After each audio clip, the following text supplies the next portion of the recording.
কোন ধরনের, এইগুলা বলিয়েন, ঠিক বা ঠিক জিজ্ঞাসা করবো না, মানে এতক্ষণ তো কথা বলছি, এখন দুই একটা হাদিস পড়বো, আয়াত পড়বো, আপনাদেরকে জিজ্ঞেস করব, যেটা জিজ্ঞেস করব ক্লাসে যেমন শিক্ষকরা ছাত্রদেরকে পড়ায়া জিজ্ঞেস করে, ছাত্ররা বলে, আমি চাই একটা হাদিস পড়বো, আপনাদের জিজ্ঞেস করব, আপনারা বলবেন। তাহলে কি হবে, আপনারা যখন বলবেন এটা আপনারা ইজিলি মুখস্থ করতে পারবেন, মনে থাকবে ইনশাআল্লাহ। আল্লাহ আমাদেরকে তৌফিক দান করুন, আমিন। তাহলে মুহাম্মদ সাল্লাল্লাহু আলাইহি সাল্লাম বলেছেন যে কোন ধরনের নেশাজাত পানীয় হারাম। কয় ধরনের? কোনটা কি বাদ গেছে? টিকটিকির লেজ, ইয়াবা, গাঁজা, এগুলো তো হাদিসের নাম নিয়ে নাই, এগুলো হাদিসে নাম নিয়ে নাই। কিন্তু যেই জিনিসের নেশা হয় সেটা হারাম কে বলেছে? মুস্তাফা আলাইহিস সালাম। তিনি আরো বলেন, কুল্লু মুস্কিরিন খামর, নেশাজাত যে কোন দ্রব্যই মাদক, ওয়া কুল্লু মুস্কিরিন হারাম, আর যাবতীয় মাদকই হচ্ছে হারাম। ওয়ামান শারিবাল খামরা ফিদ দুনিয়া ফামাতা ওয়া হুয়া ইউদমিনুহা লাম ইয়াতুব, আর যেই ব্যক্তি দুনিয়াতে মাদক সেবন করে অতঃপর নেশাগ্রস্ত অবস্থায় মৃত্যুবরণ করে তওবা না করে, লাম ইয়াশরাবহা ফিল আখিরাহ, আল্লাহ সুবহানাহু ওয়া তাআলা আখিরাতে তাকে মদ পান করা থেকে বঞ্চিত করবে।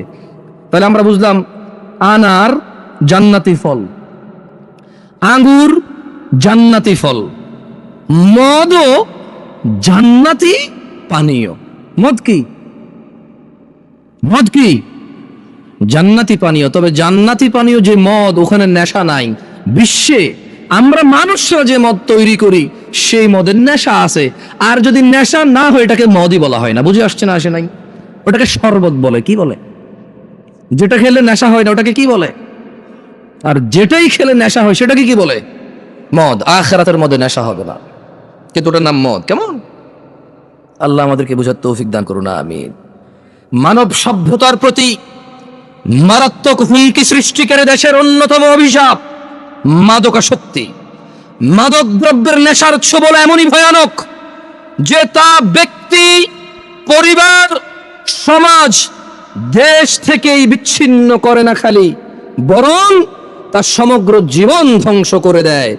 মানবতার মুক্তির কাণ্ডারি ইসলামই সর্বনাশা মাদক সম্পর্কে মানব জাতিকে সর্বোচ্চ সতর্ক করেছে। মানুষ যাতে মাদক থেকে দূরে থাকে তার জন্য মাদক সেবনে এই নেশাগ্রস্ত ব্যক্তির জন্য ইসলাম শাস্তির ব্যবস্থা করেছেন, ঘোষণা করেছেন, যাতে মানুষ আল্লাহকে পরোয়া করে, যাতে মানুষ জান্নাতকামীরা, জান্নাতের মনোবাসনা যাদের ভিতরে আছে, যারা জাহান্নাম থেকে বাঁচতে চায়, যারা রক্ত পুজ খেতে চায় না, যাদের ইচ্ছা নেই মাথার উপরে আল্লাহ গরম পানি ঢেলে দেবে টকবক টকবক করে এটা উতরাবে, যাদের এমন ইচ্ছে নেই জাক্কুম ফল খাওয়ার, জাক্কুম কাটা খাওয়ার, যাদের এমন ইচ্ছে নেই হুতমাতে যাওয়ার, ওয়াইলে যাওয়ার, আগুনে প্রবেশ করার, ইসলাম তাদের জন্য ওয়ার্নিং দিয়েছে মদের বিষয়। কি বলেছে? কোরআনুল কারীমে আল্লাহ বলেছে, ইয়া আইয়ুহাল্লাযীনা আমানু, ও মুমিনগণ। তাহলে কি সবাইরে বলছে? সবাইরে বলছে? কারে বলছে? কারে বলছে? অমুসলিমদেরকে বলে নাই? irrelevant to them because they don't believe in Allah subhanahu wa ta'ala. তারা আল্লাহকে বিশ্বাস করে না, সো তারা আখিরাতকে বিশ্বাস করে না, জান্নাতকে বিশ্বাস করে না, জাহান্নামকে বিশ্বাস করে না। বলে যে আমরা দেখছি না তো এটা। অথচ তারা আলোকে বিশ্বাস করে দেখা যায় না, বাতাসকে বিশ্বাস করে দেখা যায় না। এরপরে আবার প্রতিবেদন আসবে, এই জমিন থেকে অমুক গ্রহে যেতে 10 লক্ষ কোটি বছর লাগবে। তুই কেমনে বুঝছস? তুই কি গেছস? যে ফিরে আসছিস? বুঝছিস? হ্যাঁ, আমি গেছি, 10 লক্ষ কোটি বছর লাগছে আমার। তারা এগুলো বিশ্বাস করে। অবশ্য আমি বলছি না যে ভুল, তবে আমি সঠিকও বলতে পারবো না, কারণ কোনো একটা জিনিসের দূরত্ব বলার জন্য জরুরি হচ্ছে আমি ওই দূরত্বটা বুঝবো, গতিটা বুঝবো, ক্যালকুলেশন করবো যে হ্যাঁ এতদিন পরে যায় পৌঁছাবে। এখন একটা জিনিস 10 লক্ষ কোটি বছর দূরে, আমি কেমনে বুঝছি এটা 10 লক্ষ কোটি বছর? মানে আমি কিছু কি মানে কোন একটা গতিশীল কিছুকে তো বানাইতে হয়েছে, বানায় মাপতে হয়েছে, এটা যদি এই গতিতে যায় তাহলে 10 লাখ কোটি বছর লাগবে। এখন এটা এই গতিতে 10 লাখ কোটি বছর লাগবে কেমনে বুঝছি? ওই দূরত্ব তো আমি দেখতেছি না। তারা এগুলো বিশ্বাস করে। তারা জান্নাত জাহান্নাম বিশ্বাস করে না, বলে যে দেখছি না। অথচ ঘুমের মধ্যে মানুষ কান্না করে, কেন? সাপে কামড় দিছে। ঘুমের মধ্যে মানুষ ঘামায়া যায়, কেন? খাদে পড়ে যাচ্ছে। ঘুমের মধ্যে মানুষ হাউ মাউ করে চিল্লায়, কেন? ওর বাপ মারা গেছে, মা মারা গেছে। উঠে দেখে যে না, ও স্বপ্নে দেখেছে। ও ঘুম কষ্ট পায়। ঘুমে কি পায়? কষ্ট পায়। সে জাহান্নামে যে আযাব আছে সে সেটা অনুভব করতে পারে না, বলে যে দেখি নাই। তাহলে আল্লাহ কাকে বলেছে? খেয়ে ফেলেছেন, চা নাস্তার ব্যবস্থা করেন, এরা তো ওয়াজ খেয়ে ফেলে। ইয়া আইয়ুহাল্লাযীনা আমানু, হে তোমরা যারা ঈমান এনেছো, ইন্নামাল খামরু ওয়াল মাইসিরু ওয়াল আনসাবু ওয়াল আজলাম রিজসুম মিন আমালিশ শাইতান ফাজতানিবুহু লাআল্লাকুম তুফলিহুন। ও আমার যুবক ভাই, মনোযোগ দিয়ে শোনো, তোমার রব কি বলছে। তিনি বলছেন, ও তোমরা যারা ঈমান এনেছো, নিশ্চয় মদ, জুয়া, প্রতিমা ও ভাগ্য নির্ণয়ক তীর হচ্ছে ঘৃণ্য বস্তু, শয়তানের কারসাজি। সুতরাং তোমরা এইসব বর্জন করো। কেন বর্জন করবে? লাআল্লাকুম তুফলিহুন, লাআল্লাকুম তুফলিহুন। মদ ছেড়ে দাও, লাআল্লাকুম তুফলিহুন। জুয়া ছেড়ে দাও, লাআল্লাকুম তুফলিহুন, যাতে তোমরা সফল হও, বিজয়ী হও। কোন মানুষ মদ খেয়ে, নেশা করে অথবা জুয়া খেলে সফল হবে না, ইম্পসিবল। আল্লাহ সুবহানাহু ওয়া তাআলা বলেছে এটা, যে তোমরা মদ ছাড়ো, জুয়া ছাড়ো। কেন? লাআল্লাকুম তুফলিহুন, যাতে তোমরা সফল হতে পারো। আবু দারদা রাদিয়াল্লাহু আনহু থেকে বর্ণিত, তিনি বলেন, আমাকে আমার প্রিয় বন্ধু রাসূল সাল্লাল্লাহু আলাইহি ওয়াসাল্লাম এই মর্মে ওসিয়ত করেছেন, লা তাশরাবিল খামর ফাইন্নাহা মিফতাহু কুল্লি শারর। আবু দারদা রাদিয়াল্লাহু আনহু বলছে যে মুহাম্মদ সাল্লাল্লাহু আলাইহি ওয়াসাল্লাম আমার বন্ধু আমাকে ওসিয়ত করেছে। কি করেছে? কি করেছে? আপনি ঠিক বলতে বলতে অভ্যস্ত তো, ওইটাই খালি বলেন, অন্য কিছু আর বলেন না। কি করেছে? ওসিয়ত করেছে। আমার সাথে পড়েন হাদিসটা, বলেন আবু দারদা রাদিয়াল্লাহু আনহু থেকে বর্ণিত। না, জোরে বলেন, আবু দারদা রাদিয়াল্লাহু আনহু থেকে বর্ণিত। তিনি বলেন, আমাকে আমার প্রিয় বন্ধু রাসূলুল্লাহ সাল্লাল্লাহু আলাইহি ওয়াসাল্লাম এই মর্মে ওসিয়ত করেছেন, লা তাশরাবিল খামরা। ও আবু দারদা, তুমি কখনো মদ পান করিও না। ফাইন্নাহা মিফতাহু কুল্লি শারর, কারণ মদ, নেশা সকল অকল্যাণ, সকল খারাপ, সকল পাপের চাবিকাঠি। বুঝছেন না? বোঝেন নাই? মানে একজন মানুষ যদি নেশা করে, এই পৃথিবীতে আর এমন কোন খারাপ কাজ নাই যেটা তার দ্বারা সম্ভব না। এটা কি আমি বলছি? আবু দারদা রাদিয়াল্লাহু আনহু বলছে। ওনাকে ওসিয়ত করেছে কে? আবার খাইছে, আর একটু যা নাস্তা দেন এদেরকে। ওসিয়ত করেছে কে? মুস্তাফা আলাইহিস সালাম। ওসিয়ত করেছে কে? রাহমাতাল লিল আলামিন। কে? ইমামুল আম্বিয়া। কে? ইমামুল মুরসালিন। কে? খাতামান নবিয়্যিন। কে? ওসিয়ত করেছে যে ও আবু দারদা, তুমি নেশা করিও না। তুমি যদি নেশা করো তাহলে এটা সকল পাপের, সকল অকল্যাণ, সকল অঘটনের চাবিকাঠি হচ্ছে এই নেশা। তাইলে ছোট্ট একটা গল্প বলি বনি ইসরায়েলের। কেমন? আল্লাহ নবী সাল্লাল্লাহু আলাইহি ওয়াসাল্লাম বলেছে যে তোমরা বনি ইসরায়েলের গল্প বলো, তবে মিথ্যা বলিও না। কি বলিও না? মানে বানায় বানায় বলিও না। তাহলে আমি কি ছোট্ট একটা বনি ইসরায়েলের গল্প বলবো? আপনাদের কষ্ট হয়ে যাচ্ছে, আমি বক্তব্য ছেড়ে দেবো ইনশাল্লাহ 2-1 মিনিটের মধ্যে। আপনি না করলেই বলিনি, আর কত মানুষ কষ্ট পাইতেছে। আপনি চালান, আমি পারবো না এত বেশি চালাইতে। বেশি চালাইলে ব্রেক ধরবে না, পরে ডাইরেক্ট 120 গতিতে মারলে 30-40 পিছিয়ে এসে মেরে দিবে গাড়ি। একদা বনি ইসরায়েলের জৈনিক রাষ্ট্রপতি, মানে একজন সরকার প্রধান বা রাজা, ওর যুগের, মানে ওই রাজা তার সময়ে একজন আবেদ, বুজুর্গ মানে বুঝেন, নেককার মানুষ। কি মানুষ? নেককার মানুষ। তো ওই রাষ্ট্রপতি ওর যুগের একজন নেককার মানুষকে 4টি কাজের যে কোনো একটি কাজ করতেই হবে বাধ্য করেছে। যদি না, তাহলে বনি ইসরায়েলের একজন রাষ্ট্রপতি একজন বুজুর্গ নেককার মানুষকে কয়টি কাজ করতে বলছে? না, এই যে খেয়ে ফেলছেন। 4টি, যে কোনো একটি, মানে করতেই হবে। 4টির যে কোনো একটি হলেও করতে হবে। তো তাকে কি বললো? তাকে বললো যে শোনো, তুমি হয় মদ খাবা, অথবা মানব হত্যা করবা, মানুষকে খুন করবা, অথবা শূকরের মাংস খাবা,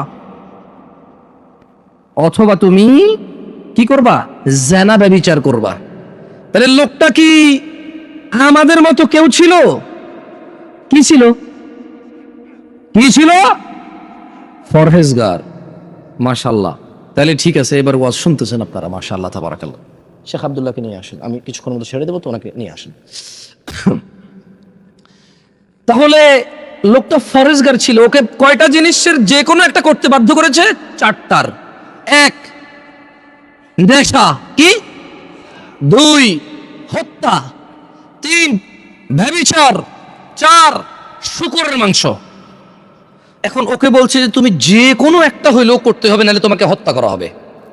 তো ওই বুজুর্গ চিন্তা করলো, শূকরের মাংস কিভাবে খাই, মানুষ কিভাবে হত্যা করি। না, এটা এখানে লেখা নাই। বুজুর্গ হয়তো 4টার মধ্যে বাধ্য ছিল। ওকে ওর রাষ্ট্রপতি বলতেছে যে তুমি এটার যে কোনো একটা করতেই হবে। তো জীবন বাঁচানোর জন্য নির্বাচন করেছে মদকে। মানে শূকরের থেকে ইজি না? আর মুসলমানদের মধ্যে কে হাত তোলেন তো, কে শূকর খাইছেন? এ পুরো গ্রামে মুসলমান সমাজে শূকর জবাই হয়? গাঁজা পাওয়া যায় কিনা? হ্যাঁ, দেখছেন ওই বুজুর্গেরও একই অবস্থা হয়েছিল। আর আবার হাসতেছে, এটা কমেডি বুঝবেন। আরে ভাই, একটু বিবেচনা দিয়ে চিন্তা করেন না। আপনি যেরকম নেশাকে শূকরের চাইতে ভালো মনে করেন, মানে শূকর এতটাই আমরা ঘৃণা করি, আলহামদুলিল্লাহ, আল্লাহর প্রশংসা, প্রপার আমরা এই সমাজে এটা দেখি না। আছে সুদখোর পর্যন্ত শূকর খায় না। সুদ খাওয়া কি? শূকর খাওয়া কি? শূকর খাইলে গুনাহ কার লগে? সুদ খাইলে গুনাহ আল্লাহর লগেও মানুষের লগেও। সুদের গুনাহ মাপ পাওয়া বেশি কঠিন। ঘুষ খাওয়া কি? শূকর খাওয়া কি? শূকর খাইলে কার সাথে গুনাহ, আর ঘুষ খেলে কার সাথে গুনাহ? আল্লাহ এবং মানুষের সাথে। মানুষের হক খাইছে সে, আমি বুঝাতে পারি নাই। তো এই দেশে ঘুষখোর আছে? মুসলমান ঘুষখোর আছে? মুসলমান শূকরখোর আছে? মুসলমান মদখোর আছে? মুসলমান শূকরখোর আছে? নাই। তো আপনি হয়তো চিন্তা করবেন যে ওই লোক যদি এত ফরজগার হয়, তাহলে সে মদ নির্বাচন করলো কেন? কারণ বস্তুত মদ, শূকর অথবা হত্যা, ব্যভিচারের চাইতে নরমাল মনে হয় মানুষের কাছে। এটা মানুষের কাছে মনে হয়। কার কাছে মনে হয়? আপনাকে একটা কথা বলি, মনে হওয়ার কারণ আছে। যে অপরাধটা যত বেশি ভয়ানক, শয়তান ওইটাকে তত সহজ করে, তত সুশোভিত করে তুলে দেখায়। বুঝছেন? তো ওই ফরজগার লোক কি নির্বাচন করেছিল? মদ নির্বাচন করেছে। পরিশেষে উক্ত ব্যক্তি বাধ্য হয়ে মদ পানকে সহজ মনে করে তা করতে রাজি হলো। কিন্তু যখন সে মদ খেলো, মদ খাওয়ার পর সে সম্পূর্ণ মাতাল হয়ে বাকি 3টা কাজও সে করছে। কারণ মদ খেলে বিবেক চলে যায়। মদ খেলে কি চলে যায়? তো যখন সে সহজ মনে করে মদ খেলো, নেশাগ্রস্ত মাতাল হয়ে জেনাও করছে, শুকরও খাইছে। আল্লাহ তাআলা আমাদেরকে বুঝার তৌফিক দান করুন। আমি যে একটু আগে বলেছি যে যেই অপরাধটা যত বড়, মানুষের জন্য যত ধ্বংসশীল, শয়তান এটাকে তত কি করে দেখায়? সুন্দর করে দেখায়। দেখেন আল্লাহ কি বলে কোরআনুল কারীম, আউযু বিল্লাহি মিনাশ শাইতানির রাজীম। ইন্নামা ইউরিদুশ শাইতান إنما يريد الشيطان أن يوقع بينكم العداوة والبغضاء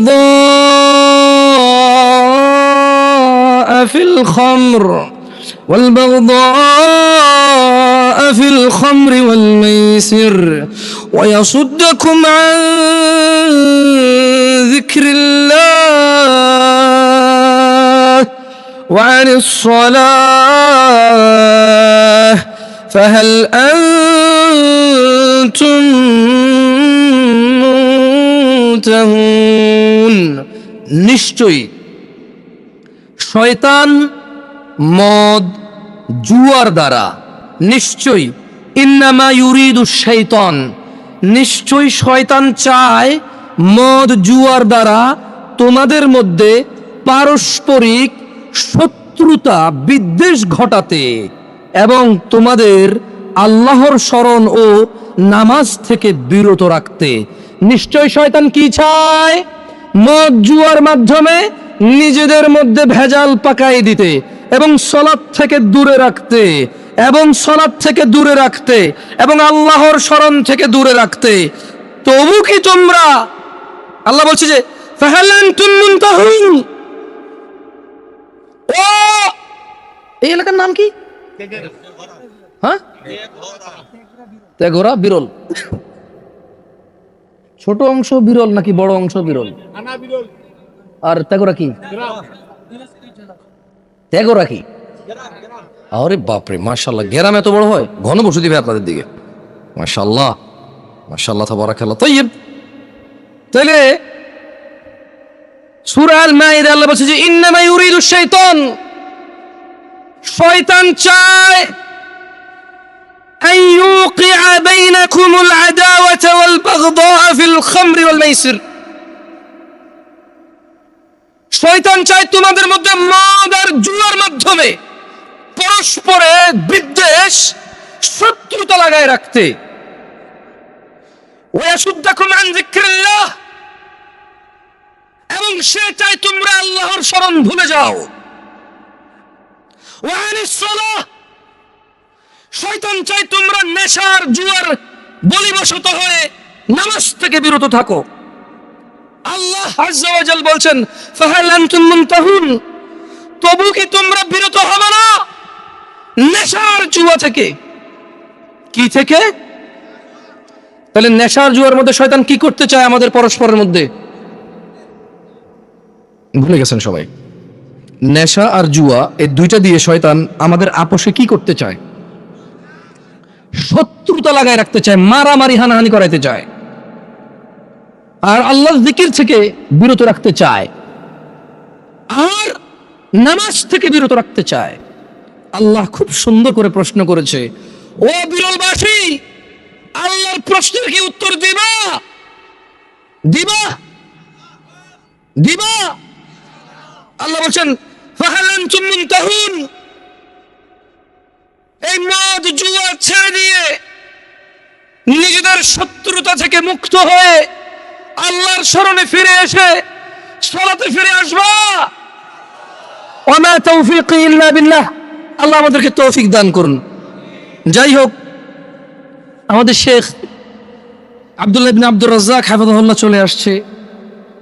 আমি অনুভব করি মন থেকে আমার কথা বলা এবং ওনার কথা বলা দুইটা কথা হলেও ওনার কথা বলায় আমার কথা বলার চাইতে বেশি জ্ঞান প্রচার এবং প্রসার পায়, এটা আমি মনে প্রাণে বিশ্বাস করি। সেজন্য আমি জ্ঞানকে অগ্রাধিকার দিব বুদ্ধিমত্তাকে অগ্রাধিকার দেব, দিয়ে আমি আমার বক্তব্য বেশি লম্বা করব না, 2-3 মিনিটের মধ্যে শেষ করে দেবো ইনশাআল্লাহুল আজিজ।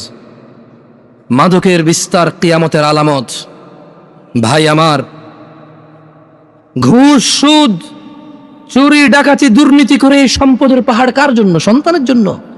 তোমার সন্তানের উপরে আসমানটা ভেঙে পড়বে, এই জমিনটা ফেটেও ধসে যাবে, কারণ তুমি টাকার বলিবশত হয়ে, ক্ষমতার বলিবশত হয়ে, উদাসীনতায়, শারীরিক আনন্দে তুমি ভুলে গেছো আনাস ইবনে মালিক রাদিয়াল্লাহু আনহু قال, আনাস ইবনে মালিক রাদিয়াল্লাহু আনহু থেকে বর্ণিত, তিনি বলেন قال রাসূলুল্লাহ সাল্লাল্লাহু আলাইহি ওয়াসাল্লাম, আল্লাহর রাসূল সাল্লাল্লাহু আলাইহি ওয়াসাল্লাম বলেছেন, মিন আশরাতিস সাআতি আন ইউরফাআল ইলম, কিয়ামতের আলামত হচ্ছে, কিয়ামতের আলামতের অন্যতম আলামত হচ্ছে ইলম উঠে যাওয়া, ওয়ায়াসবুতাল জাহল, মূর্খতা প্রতিষ্ঠিত হওয়া, ওয়ায়ুশরাবাল খামরু ওয়ায়াযহারাজ জিনা, মানে কিয়ামতের অন্যতম আলামত হচ্ছে ইলম উঠে যাবে, মূর্খতা প্রতিষ্ঠিত হবে, মদ পান ও জিনা ব্যভিচার প্রচার হবে, ব্যাপক হবে, বৃদ্ধি পাবে।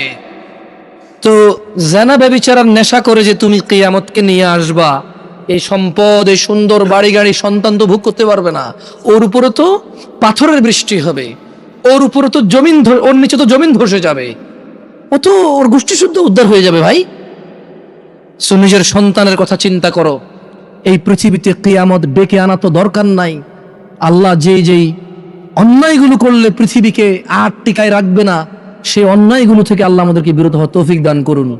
এই পৃথিবীতে আমরা আমাদের সন্তান সন্ততি সহ আল্লাহর ইবাদত করে, আল্লাহকে সন্তুষ্ট করে, আল্লাহর সন্তুষ্ট চিত্তে আল্লাহর সাথে সাক্ষাৎ করার আল্লাহ তাআলা আমাদেরকে তৌফিক দান করুন। আমি আল্লাহ সুবহানাহু ওয়া তাআলার কাছে এই ফরিয়াদ করি, আমার ভাইদের সর্বশেষ একটি হাদিস শুনিয়ে আমি আমার বক্তব্য শেষ করব। ভাই আমার, তোমরা যারা নেশার সাথে জড়িত আছো, তোমাদেরকে বলি, জাবের রাদিয়াল্লাহু আনহু থেকে বর্ণিত একটি হাদিস, রাসূল সাল্লাল্লাহু আলাইহি ওয়াসাল্লাম বলেছেন, যারা দুনিয়াতে নেশা করবে তাদেরকে আখিরাতে আল্লাহ সুবহানাহু ওয়া তাআলা জাহান্নামীদের শরীরের পচা, গলা, পুঁজ, ঘাম পান করানোর বিষয়ে তিনি সুবহানাহু ওয়া তাআলা প্রতিশ্রুতি দিয়েছে। যারা নেশা করবে, নেশাখোরদের আখিরাতে আল্লাহ সুবহানাহু ওয়া তাআলা জাহান্নামীদের পচা, গলা, পুঁজ, ঘাম খাওয়াবে। আল্লাহ তাআলা আমাদেরকে এই আযাব সম্পর্কে হৃদয়ে অনুভূতি দিয়ে ওনার কাছে বিগত দিনের বিষয়গুলোর জন্য ক্ষমা চেয়ে ওনার দরবারে আল্লাহ সুবহানাহু ওয়া তাআলা আমাদেরকে ওনার সাথে সাক্ষাতের তৌফিক দান করুন, আমিন।